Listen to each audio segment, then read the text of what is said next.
Just finished Redeployment by Klay. Oh,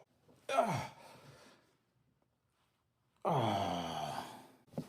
Redeployment is an incredibly authentic work of fiction I read about the global war on terror, the GWOT era of war.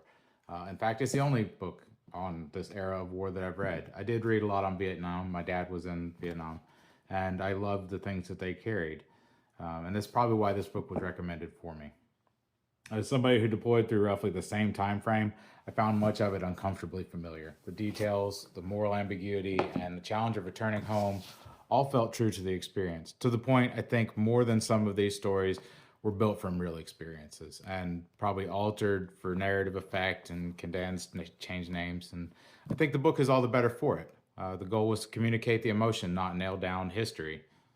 What impressed me is Klay doesn't try to provide easy answers. The stories acknowledge something that many veterans understand.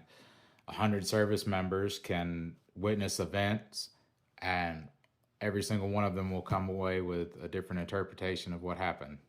So rather than presenting a single truth about war, he captured the variety of experiences and perspectives that exist within the military. What he got wrong, and for good reason, was the boredom of deployment. Like many war stories, the book focuses on moments that make good narratives, while real deployments offer vast stretches of nothing. Just time you can feel tick by so slow you wonder if your watch battery's dying. I was running 6 miles a day after working 12 hours a day and then still doing workouts because there's nothing to do. I was in great shape though. Still, that's a pretty small complaint. And if you put a fraction of that boredom into a story, no one's going to read it.